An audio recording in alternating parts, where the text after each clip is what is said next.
నహ్మదుహు సల్లి అలా రసూలిల్ కరీం అమ్మా బాద్ ఔజ్ బిల్లాహి మినష్ షైతానిర్ రజీం బిస్మిల్లాహిర్ రహమానిర్ రహీం ఇన్న హాజిహి తజ్కిరా ఫమన్ షా అత్తఖజ ఇలా రబ్బి సబీలా వమా తషాఊన ఇల్లా అయ్యషా అల్లాహ్ ఇన్నల్లాహ కాన అలైకుం రఖీబా. సదఖల్లాహుల్ అజీం. రబ్బి ఇష్రహ్ లీ సద్రీ వయస్సిర్ లీ అమ్రీ వహ్లుల్ ఉక్దతం మిన్ లిసానీ యఫ్ఖహు ఖౌలీ. ప్రియమైన సోదర సోదరిమణులారా, అస్సలాము అలైకుం రహమతుల్లాహి వబరకాతుహు. అనంత కరుణామయుడైన ఆ అల్లాహ్, ఆ దైవం మనందరి మీద శాంతిని కరుణను కురిపించుగాక. మీ అందరికీ కూడా రంజాన్ ప్రత్యేక కార్యక్రమానికి స్వాగతం సుస్వాగతం. సోదరులారా, నేటి ఈ కార్యక్రమంలో నేను ఖురాన్ మరియు సైన్స్ అనే అంశాల గురించి కొన్ని వాక్యాలు ప్రస్తావించడానికి ప్రయత్నం చేస్తాను. సోదరులారా, వాస్తవానికి ఖురాన్ ధార్మిక గ్రంథం అయినప్పటికీ కూడా ఇందులో కొన్ని సైన్స్ విషయాలు కూడా, ఇది సైన్స్ గ్రంథం కానప్పటికీ కూడా సైన్స్కి సంబంధించిన అద్భుతమైనటువంటి విషయాలు మనం ఇందులో చూస్తాము.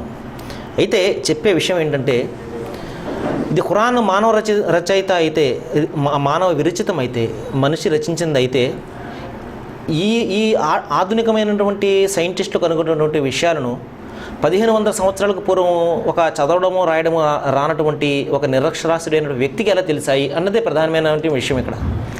కాబట్టి మనం గమనించవలసిన విషయం ఏంటంటే, తప్పనిసరిగా ఇది దైవ గ్రంథమే అని చెప్పేసి ఒప్పుకుని తీరవలసిన విషయము.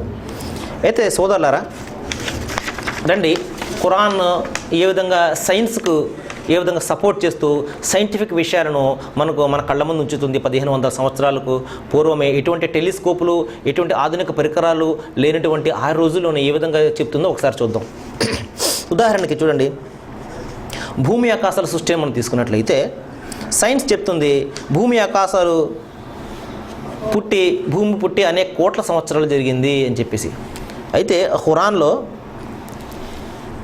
భూమి ఆకాశాలు నేను 6 దినంలో సృష్టించాను అని చెప్పేసి ఇక్కడ వాక్యం ఒకటి కనబడుతుంది. అది ఎలా సాధ్యం అంటే, కోట్ల సంవత్సరాల క్రితం భూమి పుట్టింది కదా, 6 దినంలో ఎలా సాధ్యము అంటే, ఖురాన్ను కనుక మనం చదివినట్లయితే యౌమ్ అనే పదం అక్కడ రావడం జరిగింది. దినము మనం అనుకున్నటువంటి 24 గంటల దినము కదా కాదు. యౌమ్ అనే పదానికి విస్తృతమైన అర్థం అది. యౌము 1000 సంవత్సరాలు కూడా యౌమని పిలవడం జరిగింది, 50,000 సంవత్సరాలు కూడా యౌమని పిలవడం జరిగింది ఖురాన్లో. కాబట్టి ఇక్కడ యౌమ్ అంటే పీరియడ్ ఆఫ్ టైం అనమాట, పాయింట్ ఆఫ్ టైం కాదు, పీరియడ్, కొన్ని సంవత్సరాల క్రితం అని అర్థం. కాబట్టి కొన్ని కోట్ల సంవత్సరాలు సైన్స్ చెప్పినటువంటి ఖచ్చితంగా, సైన్స్ కూడా ఖచ్చితంగా ఏది కూడా ప్రూవ్ చేయలేదు కదండి. అది ఆలోచన చేస్తుంది, అది ఊహిస్తుంది ఇన్ని కోట్ల సంవత్సరాలకు పూర్వం జరిగి ఉంటుందని చెప్పేసి. కాబట్టి ఒకవేళ అదే ఖచ్చితమైనా కూడా అది ఖురాన్ అది ఎంత మాత్రం కూడా దాన్ని ఖండించడం లేదు, సమర్థిస్తుంది. కాబట్టి 6 యౌములలో నేను భూమి ఆకాశాలను తయారు చేశాను అని చెప్పేసి ఖురాన్లో చెప్పడం జరిగింది. అల్లది ఖలఖస్ సమావాతి వల్ అర్ది ఫీ సిత్తతి అయ్యామిన్ సుమ్మస్తవా అలల్ అర్ష్. అయ్యామ్ అనే మాట అక్కడ పిలవడం జరిగింది. అయ్యామ్ అంటే పీరియడ్ ఆఫ్ టైం, కొన్ని సంవత్సరాలు అని చెప్పేసి. అది 1 కావచ్చు, 100 కావచ్చు, 1000 కావచ్చు, 1 కోటి కావచ్చు, 10 కోట్లు కావచ్చు. కాబట్టి సైన్స్ చెప్పే విషయానికి ఎంత మాత్రం కూడా ఖురాన్ ఖండించలేదు సరికదా, అది సమర్థిస్తుంది. కొన్ని సంవత్సరాల క్రితము భూమి ఆకాశాల సృష్టి జరిగింది అని చెప్పేసి. సరే, ఇక తర్వాత సైన్స్ మనకు చెప్తుంది ఏంటంటే, సృష్టి ప్రారంభంలో అంతా కూడా గ్యాస్ రూపంలో ఉన్నది. ఆ తర్వాత ఒక పెద్ద ప్రేరుడు జరిగింది. ఆ తర్వాత భూమి, సూర్యుడు ఈ విధంగా విడిపోయారు, గ్రహాలన్నీ విడిపోయాయి అని చెప్పేసి బిగ్ బ్యాంగ్ అనే ఒక సిద్ధాంతాన్ని సైన్స్ ప్రతిపాదిస్తుంది. దాన్ని ఖురాన్ ఏం చెప్తుందో మనం గమనిద్దాం. సృష్టి ప్రారంభంలో అంతా కూడా గ్యాస్గా ఉంది అని సైన్స్ మనం చెప్పిన విషయాన్ని ఎగ్జాక్ట్గా యాజ్ ఇట్ ఈజ్గా 1500 సంవత్సరాలకు పూర్వము ఖురాన్లో చెప్పడం జరిగింది. ఖురాన్లో దైవం చెప్తున్నాడు, సుమ్మస్తవా ఇలస్తమాయి వహియ దుఖాన్. తర్వాత ఆయన కేవలం పొగగా ఉన్న ఆకాశం వైపునకు తన ధ్యానాన్ని మరల్చాడు. పొగగా ఉన్నటువంటి ఆ ఆకాశము గ్యాస్గా ఉంది మొత్తం వాతావరణం అంతా అని చెప్పేసి సైన్స్ చెప్తుంది కదండి. ఇదే విషయాన్ని ఖురాన్ చెప్తుంది. పొగగా ఉన్నటువంటి ఆకాశం వైపు ఆయన ధ్యానాన్ని మరల్చాడు. తర్వాత ఆకాశాన్ని భూమిని ఉద్దేశించి మీరు ఉనికిలోనికి రండి, ఇష్టం ఉన్నా లేకపోయినా అని చెప్పేసి ఆజ్ఞాపించాడు. అవి 2 కూడా మేము విధేయుల మాదిరిగా వచ్చేసాము అని చెప్పేసి అవి వచ్చేస్తాయి. కాబట్టి గ్యాస్ ఉంది, సృష్టి ప్రారంభంలో గ్యాస్ ఉంది, అంత గ్యాసెస్గా నిండిపోయి ఉన్నది అన్న దానికి చాలా సపోర్ట్గా ఖురాన్లో వాక్యం మనకు కనబడుతుంది. ఇక ఇప్పుడే మనం ప్రస్తావించినటువంటి బిగ్ బ్యాంగ్ థియరీ, దీని గురించి కూడా చాలా స్పష్టమైనటువంటి వాక్యాన్ని ఈ బిగ్ బ్యాంగ్ థియరీ అనేది కేవలం ఒక 500 సంవత్సరాలకు పూర్వము శాస్త్రజ్ఞులు కనుక్కున్నటువంటి విషయం. కానీ మరి ఇదే విషయాన్ని 1500 సంవత్సరాలకు పూర్వము ఎటువంటి పరికరాలు, అంత నిరక్షరాస్యుడైన వ్యక్తి అది కూడా ఆయన ఎలా చెప్పగలిగాడు? ఎలాగ చెప్పగలిగాడు అంటే అది ఆయన సొంత వాక్యం కాదు కాబట్టి, ఆ దైవం యొక్క మాట కాబట్టి. దైవం చెప్తున్నాడు, అవలం యరల్లజీన కఫరు అన్న సమావాతి వల్ల అర్జ్ కానత రతకన్ ఫవతక్నాహుం. ఈ తిరస్కరించిన వారు దైవం యొక్క అనుగ్రహాలను మీరు తిరస్కరిస్తున్నారు కదా, ఒక్కసారి మీరు మనసు పెట్టి ఆలోచించండి. భూమి ఆకాశం పరస్పరం కలిసి ఉండిపోయాయి, మేము వాటిని విడదీసాము. బిగ్ బ్యాంగ్ అనమాట, ఒక పెద్ద పేలుడు ద్వారా వాటిని విడదీసాము అని చెప్పేసి బిగ్ బ్యాంగ్ థియరీని యాజ్ ఇట్ ఈజ్గా ప్రతిపాదిస్తుంది ఖురాన్. ఇంకా తర్వాత సైన్స్ చెప్తుంది ఆకాశంపై కూడా ఒక విధమైనటువంటి వాతావరణం ఉన్నది అని చెప్పేసి, అట్మాస్ఫియర్ ఉన్నది, అక్కడ కూడా జీవజాలం ఉండే అవకాశం ఉన్నది అని చెప్పేసి ఖురాన్ సైన్స్ చెప్తుంటే ఎగ్జాక్ట్గా అదే మాటను మన ఖురాన్ కూడా చెప్తుంది. అల్లజీ ఖలక సబా సమావాతిన్ తిబాకా, మేము మీపై 7 మార్గాలు నిర్మించాము. మీకు కనిపించే ఒకే ఆకాశము, కానీ దానిపైన ఇంకా 7 ఆకాశాలు ఉన్నాయి అని చెప్పేసి. మన ఈ ఒక్క ఆకాశంలోనే మన పాలపుంత, మన మిల్కీ వేస్లో, మన యొక్క సౌర కుటుంబంలోనే ఇంకా ఉన్నాం. మన సౌర కుటుంబాన్ని దాటి ఇంకా పోయే శక్తి మనకు లేదు. మన సౌర కుటుంబంలోనే, మన గ్రహాల చుట్టూనే మన యొక్క పరిశోధనలన్నీ కొనసాగుతున్నాయి. ఇంకా ఇటువంటి సౌర కుటుంబాలు కొన్ని కోట్ల కొలది ఉన్నాయి ఈ యొక్క యూనివర్స్లో. కోట్ల కొలది నక్షత్రాలు ఉన్నాయి, కోట్ల కొలది పాలపంతులు ఉన్నాయి. వాటి గురించి మనకు తెలియదు. కాబట్టి మన మిల్కీ వే, మన పాలపంతులో, మన సౌర కుటుంబంలో యొక్క గ్రహాల గురించి మాత్రమే తెలుసుకునే జ్ఞానానికి మనిషి చేరుకున్నాడు ఈ రోజున. కానీ దైవం చెప్తున్నాడు, మీకు ఒకటే కనబడుతుంది, దానిపైన ఇంకా చాలా ఉన్నాయి, 7 ఉన్నాయని చెప్పేసి సప్తాకాశాలను సూచించాము అని చెప్పేసి. ఇంకా వమా ఖలక సమా వల్ అర్జ్ వమా బైనహుమా లాఇబీ, మేము ఆకాశాన్ని భూమి ఆకాశాల మధ్య ఉన్న వాటిని కాలక్షేపంగా సృష్టించలేదు సుమా, ఒక నిర్ణీత లక్ష్య నిమిత్తం సృష్టించాము.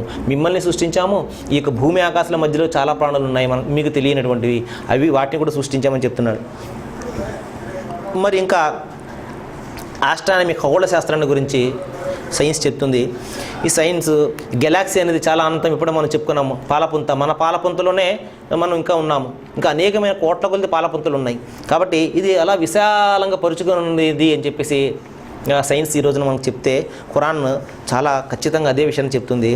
అఫలా యన్జురు ఇల సమాయి ఫౌకహుం ఫకైఫ బనైనాహా జయ్యన్నాహా వమలహా మిన్ ఫురూజ్, మీరు ఆకాశం వైపు చూడలేదా, మేము వాటిని ఎలా నిర్మించామో, అందులో ఎటువంటి పగుళ్ళను కూడా మీరు చూడరు అని చెప్పేసి చెప్పడం, ఒక పరుచుకుని ఉన్నది ఒక దుప్పటి మాదిరిగా అని చెప్పేసి ఖురాన్లో చెప్పడం జరిగింది.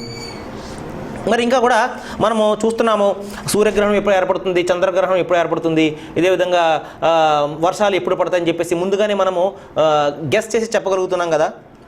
దానికి కారణం ఏంటంటే, ఉదాహరణకు చూడండి, జూన్ 1న నైరుతి ఋతుపవనాలు కేరళను తాకుతాయని చెప్పేసి శాస్త్రవేత్తలు, వాతావరణ శాస్త్రవేత్తలు చెప్తారు. దీనికి కారణం ఏంటి? గత సంవత్సరం నుండి కూడా అది ఆ విధంగా జరుగుతుంది కాబట్టి వచ్చే సంవత్సరం కూడా ఆ విధంగా జరుగుతుందని చెప్పేసి వాళ్ళు గెస్ చేస్తారు. అయితే 2-3 రోజులు అటు ఇటు అవుతుంది, అది వేరే విషయం. అంటే ఈ సృష్టి అంతా కూడా ఒక నియమబద్ధంగా ఉంది కాబట్టి ఈ విధంగా జరుగుతుంది. లేదా ఒకసారి సెప్టెంబర్ నెలలో, లేక ఇంకోసారి మే నెలలో, ఇంకోసారి ఏప్రిల్ నెలలో వచ్చిందనుకోండి, శాస్త్రజ్ఞులు ఈ విధంగా గెస్ చేయగలిగేవారా? చేయలేకపోయేవారు.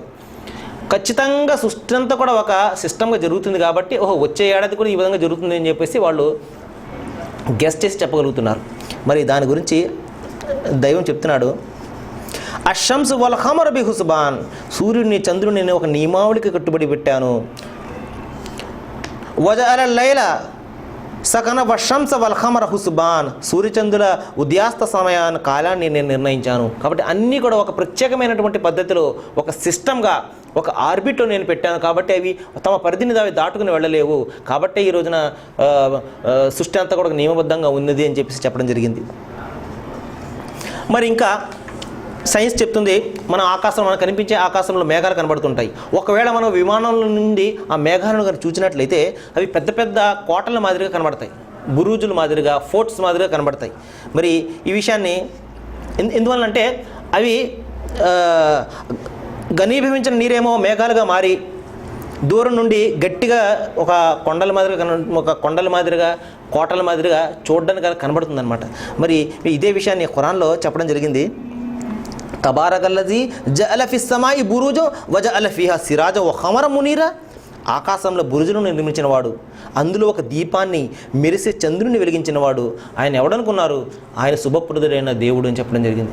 చూడండి, బురుజు, ఆకాశంలో బురుజులు అంటే ఆ మేఘాలు అనమాట. ఆ బురుజుల్లా కనిపించే ఆ యొక్క మేఘాలను గురించి దైవం చెప్తున్నాడు. ఇంకా అందులో ఒక దీపాన్ని పెట్టాడు. దీపం అంటే వెలుగునిచ్చేది. అలాగే మెరిసే చంద్రుడిని మనం ఈ రోజున సైంటిస్టులు మనకు చెప్తున్నారు, సూర్యుడు అనేది వెలుగునిస్తాడండి, కానీ చంద్రుడు వెలుగును గ్రహించేవాడు, స్వయంగా వెలుగును ఇవ్వలేడు. సూర్యుని యొక్క వెలుగును గ్రహిస్తాడు చంద్రుడు అని చెప్పేసి, స్వయం గ్రాహకం అని చెప్పేసి. కాబట్టి అందుకనే దీపం అనేది వెలుగునిస్తుంది. కాబట్టి అందుకనే సిరాజ్ అని చెప్పి చెప్పడం జరిగింది సూర్యుడిని, దీపము అని చెప్పేసి. మరి నూర్ అంటే ఒక మెరుపు అనమాట, ఒక వెలుగు. కాబట్టి చంద్రుడిని ఒక వెలుగుగా సృష్టించిన వాడు. చూడండి, ఆ పద సంబంధం కూడా ఎంత చక్కగా దైవం పెట్టాడు. కాబట్టి ఏమాత్రం తేడా వచ్చినా కూడా విమర్శకులు పట్టుకునేవారు. కానీ అటువంటి ఛాన్స్ ఇవ్వకుండా దైవం చెప్తున్నాడు, నేను దీపాన్ని సృష్టించాను, సూర్యుడిని, ఆ యొక్క మెరిసే చంద్రుడిని వెలుగుగా సృష్టించాను అని చెప్పడం జరిగింది. మరి ఇప్పుడే మనం అనుకున్నాం అన్నీ కూడా ఒక కక్షలో తేలుతున్నాయండి. ఒక గ్రావిటీ పవర్, ఒక ఎలక్ట్రోమాగ్నెటిక్ పవరు ఈ గ్రహాలన్నింటినీ పట్టి నడిపి ఉంచుతుంది. ఇది ఏమాత్రం తగ్గినా కూడా ఈ యొక్క భూమి సూర్యునికి వెళ్ళిపోతుంది అని చెప్పేసి శాస్త్రజ్ఞులు మనకు చెప్తున్నారు. ఒక ఆకర్షణ శక్తి, గురుత్వాకర్షణ శక్తి ఈ రోజున నడిపిస్తుంది భూమిని అని చెప్పేసి మనకు శాస్త్రజ్ఞులు చెప్తున్నారు. మరి అదే విషయాన్ని ఖురాన్ చెప్తుంది,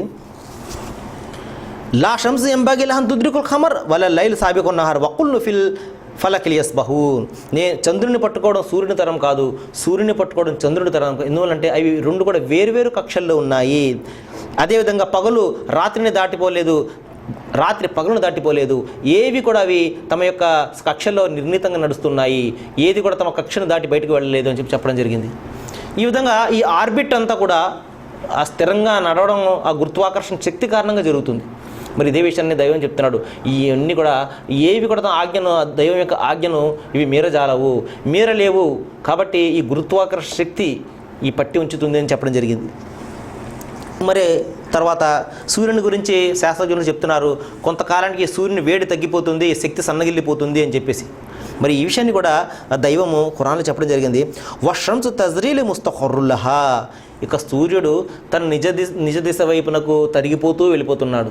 కొంతకాలానికి సూర్యుని శక్తి నశించిపోతుంది అని చెప్పేసి పేపర్లో మొన్నే రావడం చూసాం. కాబట్టి కొన్ని కోట్ల, వెంటనే కాకపోవచ్చు, కొన్ని కోట్ల సంవత్సరాలకి ఆ యొక్క సూర్యుని శక్తి సన్నగిల్లిపోతుంది. దేనికైనా కుల్లుమన్ అలేహ ఫాన్ వయబఖ వజహు రబ్బిక జుల్జలాలి వల్ ఇక్రామ్. ప్రతీది కూడా సర్వనాశనం అయిపోయేది ఈ ప్రపంచంలో. ఏది కూడా శాశ్వతం కాదు. శాశ్వతంగా నిలిచేది ఆ శుభకరుడైన, ఆ కరుణామయుడైన దేవుడు ఒక్కడే అని చెప్పేసి దైవం చెప్పడం జరిగింది. అంతేకాకుండా సైన్స్ చెప్తుంది, ఏది కూడా శాశ్వతం కాదు, ఒక పరిమాణం, ఏది అవతరించినా ఒక పరిమాణం ఉంది దీనికి అని చెప్పేసి. మరి అల్లాహ్ తఆలా అదే చెప్తున్నాడు, వమా నునజ్జిలుహు ఇల్లా బి ఖదరిన్ మఅలూమ్. నేను ఏ వస్తువును అవతరింపజేసినా ఒక నిర్ణీతమైన పరిమాణంలో అవతరింపజేశాను. వాటర్ కానివ్వండి, లేకపోతే ఇంకా వేరే సోర్సెస్ కానివ్వండి, ఒక నిర్ణీత పరిమాణమే సుమా. ఏదో ఇష్టం వచ్చినట్టు ఒక లెక్క పత్రం లేకుండా నేను అవతరింపజేయలేదు, ఒక నిర్ణీతమైన పరిమాణంలో అవతరింపజేశాను అని చెప్పేసి చెప్పడం జరిగింది. మరి ఇంకా శాస్త్రజ్ఞులు ఆ నక్షత్రాలకు పేర్లు పెడుతుంటారు. ఎందువల్లంటే వారి పరిశోధన ముందుకు వెళ్ళడానికి, దారి కోసం అన్నమాట. అంటే నక్షత్రాలను దారి కోసం ఉపయోగించుకుంటున్నారు. మరి ఈ విషయాన్ని ఖురాన్లో అల్లాహ్ తఆలా చెప్పడం జరిగింది. చెప్పే ఉద్దేశం ఏంటంటే, ఇన్ని సైంటిఫిక్ విషయాలు, ఇప్పుడు చర్చించుకున్న సైంటిఫిక్ విషయాలన్నీ కూడా మనకు ఈ మధ్యకాలంలో తెలిసినటువంటి విషయాలు. మరి ఈ విషయాలన్నీ కూడా ఒక 1500 సంవత్సరాలకు పూర్వము ఒక నిరక్షరాస్యుడైన వ్యక్తికి ఎలా తెలిసాయి? ఆయన ఎలా చెప్పగలిగాడు? ఒకవేళ ఆయన రచించేసి ఉంటే ఆయనకి ఎలా సాధ్యమైంది? కాబట్టి ఇది మానవ విరచితమైన గ్రంథం కాదు, దైవ గ్రంథమే అని చెప్పే ఉద్దేశమే ఈ యొక్క లక్ష్యం. కాబట్టి దైవం చెప్తున్నాడు, వఅల మాతిన్ వబిన్ నజ్మిహుం యహతదూన్. ఆయన మీరు సరైన మార్గం పొందడానికి భూమిలో మార్గాలను పెట్టాడు, మార్గం చూపే సంకేతాలను పెట్టాడు.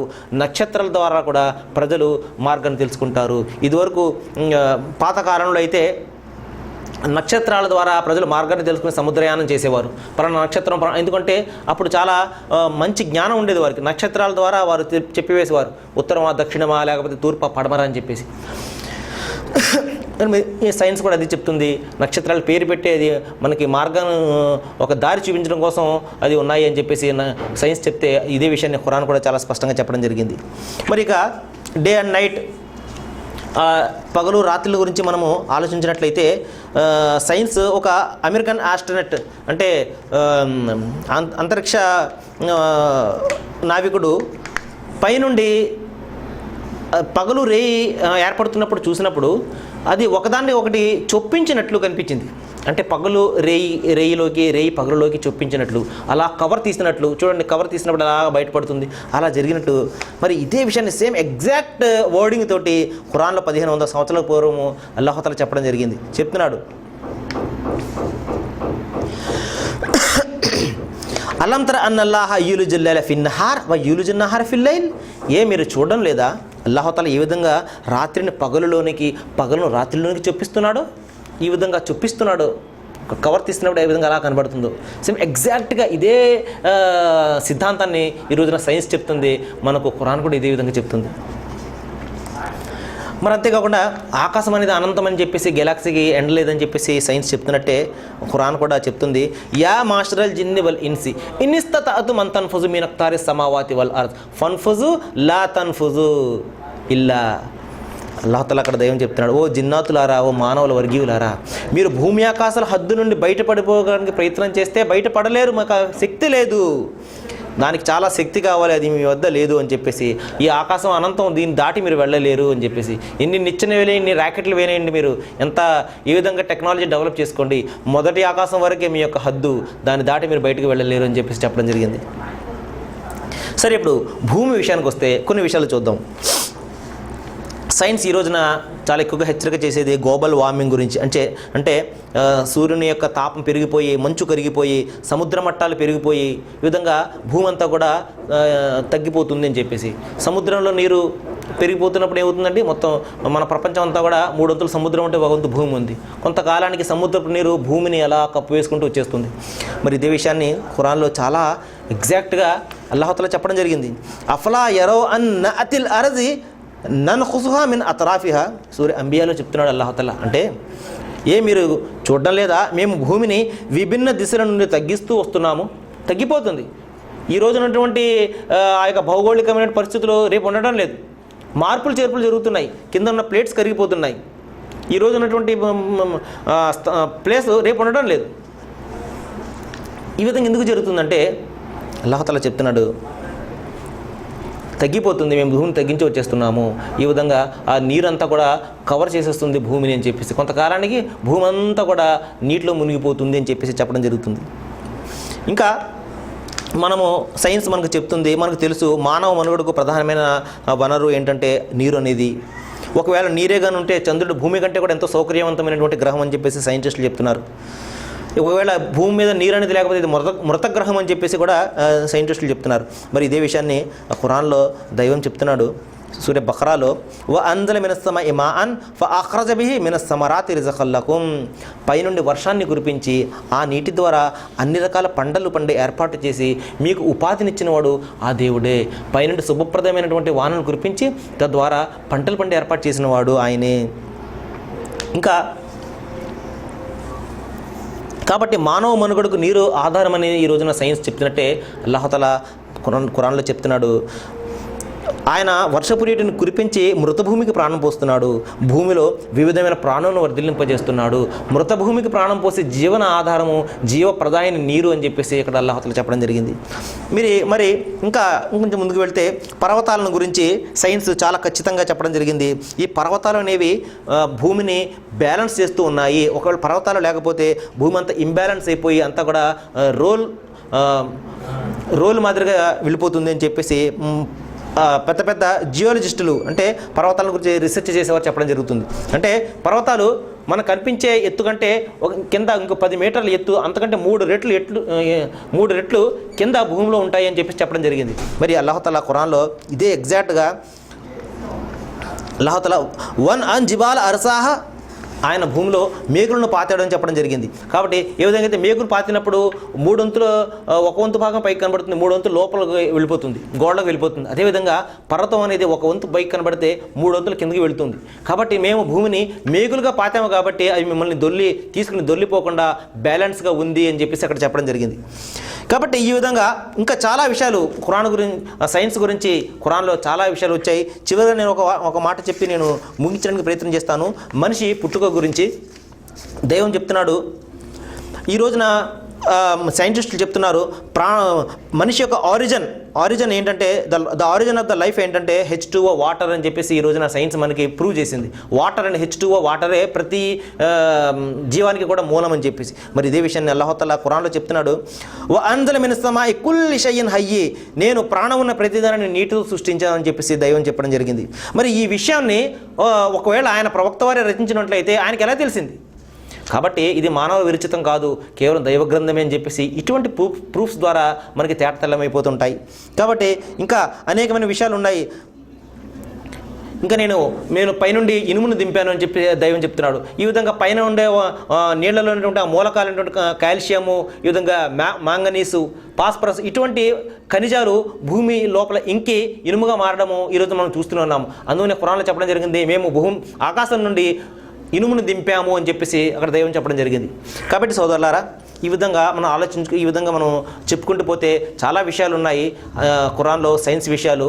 నేను అల్లాహకు దువా చేస్తున్నాను, ఏ విషయాలైతే అల్లాహ్ తఆలా తన గ్రంథంలో, చివరి గ్రంథంలో మానవులందరి మార్గదర్శకత్వం కోసం మనకు చెప్పాడో వాటన్నిటి మీద మనము ఆచరణ చేసి తెలియని వారికి చెప్పే ఆ విధంగా మనం కూడా స్వయంగా ఆలోచించే జ్ఞానాన్ని, ఆ యొక్క శక్తిని అల్లాహ్ తఆలా మీకు నాకు మనందరికీ కూడా ప్రసాదించుగాక. వా ఆఖిరు దవానా అనిల్ హమ్దులిల్లాహి రబ్బిల్ ఆలమీన్. అస్సలాము అలైకుం.